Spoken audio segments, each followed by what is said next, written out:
నమస్తే అన్న అందరికీ నమస్కారం. కువైట్ పాస్పోర్టు ప్రపంచవ్యాప్తంగా తన యొక్క ర్యాంకింగ్ ను మెరుగుపరుచుకుంది. వివరాల్లోకి వెళితే కువైట్ పాస్పోర్టు గ్లోబల్ ర్యాంకింగ్స్ లో గణనీయమైన పురోగతిని సాధించింది. 2024లో ప్రపంచవ్యాప్తంగా 55వ స్థానంలో ఉన్న Kuwait passport 2025 Henley global mobility index లో 50వ స్థానానికి చేరుకుంది. అంటే 5 స్థానాలు మెరుగుపరుచుకుని 50వ స్థానంలో నిలిచింది. దీంతో కువైట్ లో ఉన్న కువైటీ పౌరులు ఎవరైతే ఉన్నారో ఇప్పుడు 99 దేశాలకు ఎటువంటి వీసా లేకుండా పాస్పోర్ట్ తో వాళ్ళైతే ప్రయాణించవచ్చు.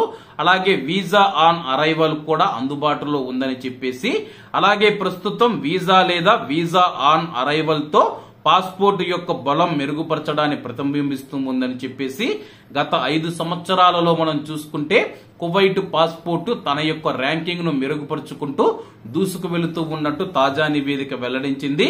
అలాగే గల్ఫ్ దేశాలలో మనం చూసుకుంటే యుఏఈ పాస్పోర్ట్ అగ్రస్థానంలో కొనసాగుతూ ఉంది.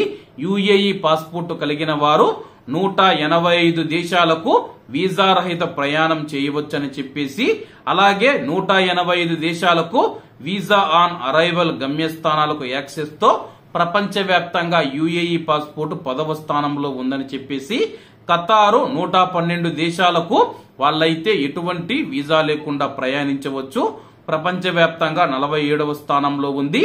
బెహ్రన్ 58వ స్థానంలో ఉంది. అలాగే మనం చూసుకుంటే సౌదీ అరేబియా 60వ స్థానంలో ఉంటే ఒమన్ 61వ స్థానంలో ఉందని చెప్పేసి తాజా నివేదిక తెలిపింది.